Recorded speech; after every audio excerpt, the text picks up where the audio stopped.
And Umar simply asked, why? Why? Just give me reasons. Just like any discussion.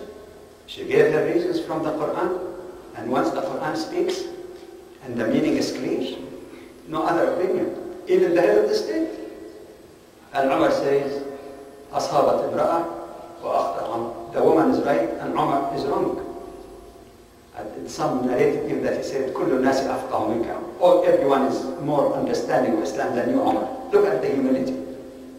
Is that a good example of freedom of expression or not? Responsible expression, but courageous. Sayyidina Ali radiallahu anhu, when the Khawarij, those deviant extremist group emerging, who ultimately killed him, they started making all kinds of threats, spoke a lot against the state. In today's world, not only by the way Muslim countries, maybe in some other countries say this is a conspiracy to make a coup d'etat against the authorities, against the government. So they come to Sayyidina Ali and say, arrest them, do something. He says, no. They have every right. They have every right to say what they think, even if it's deviant, even if it's threatening. They have every right to speak. Only when they carry arms and begin to take action against the state, then we fight them, because of course it becomes military or armed insurrection. So in other words, you can go on and on. We find numerous examples of the question. So we have to erase this notion that freedom of expression doesn't go with Islam. And I think if you go from that door, people will be willing to listen to you. Begin first with the point of agreement. That issue is a point that I've always held, and in many instances, even in Muslim-Christian dialogue, I humbly believe and tell my brothers and sisters when I speak to them, if you disagree with 99% what the other fellow says, and you agree only with 1%, begin with the 1%. I consider that part of the hikmah, wisdom in Dawah. Begin with the 1%. Imagine telling someone, all you're saying is basically nonsense. There's only one little small fact that you, but all that you said is nonsense, doesn't make any sense. What do you know? Imagine the barrier of communication. But you disagree with everything except for one saying, brother, you're right in one thing, and I agree with you in this, and that. The 1%. Psychologically, you're not beginning with confrontation. We're beginning with something. However, brother, and then you can give your opinion. I'm not necessarily saying, but you're wrong in this. You can also give the reasons why a better opinion or better analysis of the situation is like this. So this is the approach. Once you move from that, you can say, okay, the idea of freedom of expression is not one like the question of cartoons and all of that. It's not only a matter of law. You may not necessarily be violating the law of a given land or country. But journalists also and media people have a responsibility, professional responsibility. You see, doctors have a certain code, American Medical or Canadian Medical Association. Lawyers have a certain thing. So even without violating the law, to be a respected professional and to protect the respectability of a given profession, they say there's a code of behavior that we should observe beyond the law. An example of that, when reporters see a very gruesome murder with people being cut up into pieces and so on, you wouldn't zero on and have all those gruesome pictures on television. Even if they have something semi-gruesome, they put a note here. The following program or the following news has very items that might be offensive, might be shocking or whatever, to make sure that children are not exposed to that. Adults who cannot stomach it may not watch. This is not that the law says that, because I'll be taking a picture of something in the street, somebody is bleeding in the street. But there is also professional ethics.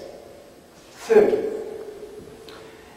beyond even all of that, there is the question of decency, human decency. Why should we demand that human beings become decent but do not require the same thing from media people?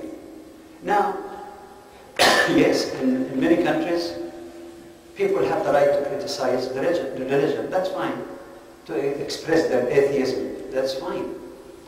But what purpose is served in any logical and rational discourse by, without provocation, attack religious personalities?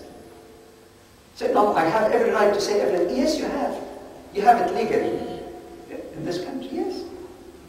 But what purpose is that served when you demean prophets like Salman Rushdie, who called Prophet Ibrahim alayhi salam, so called attack against the Prophet, called Ibrahim alayhi salam a word that I cannot utter, beginning with B-A, B-A-S.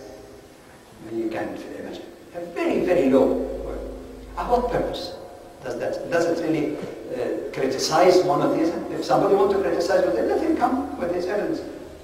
Respectfully and academically, somebody can respond to it. With this in mind, like I said, when we get to the media, what is more important to me is the approach. But more specifically, we can communicate with media people. I know they are business, and I know that sometimes even they are stopped from doing something that might be positive for Muslims. You find a reporter so enthusiastic to cover something, and then the chief editor say, no, forget it. They do lots of editing, no question. Fishing for one word or one sentence that they can use it in the video. You know my favorite example, some of you might have heard that in some other occasion.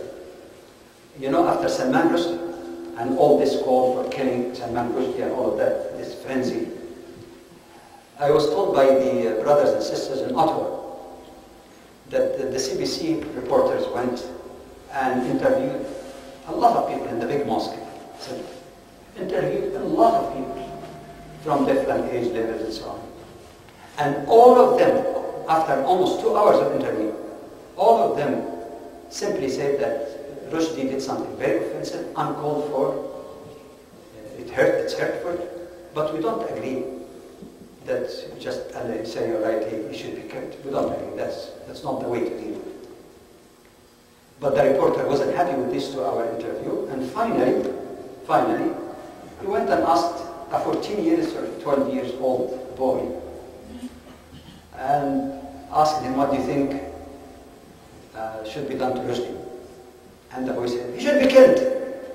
Imagine the sound bite after this 2 hours interview that came on the news, the prime time, the same evening. That's quotation. He should be killed. That's why I said the question is also a question of integrity. Freedom of expression, freedom of press, yes, but not in that dishonest manner. Okay, you can report one saying that, but report also 5 or 6. Not equal. By the way, sometimes you will equal. 1 out of 100 said that, and you equate that one with 99 who said no. I'm not saying suppress it.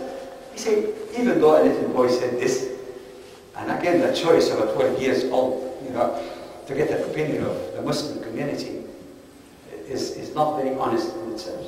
This is the kind of thing. So we need to contact the media people, because at least on the local media that's not controlled by big conglomerates, you will find some people who are reasonable.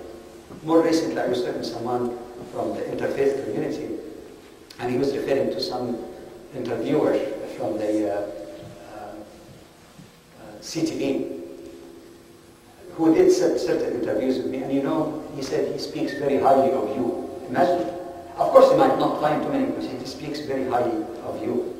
So friendship can be struck with some individual if they're not controlled, of course, by other interests. Letter to the editors. If you have time, but again, not 5 pages letters, succinct, to the point, objective, not emotional, because people read those letters.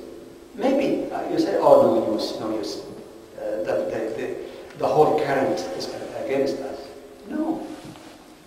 يعني الزبد القرآن سيسمى الزبد فيذهب جفاء وأما ما ينفع الناس لا ينفع. The foam that appears too big will disappear, but what is really beneficial, meaning the rain or water, what benefits people will remain. So don't feel disheartened. If you have time, someone help you write a letter to the editor, polite, brief, non-emotional, not attacking others, but just explaining your case. That could be also one means of doing that.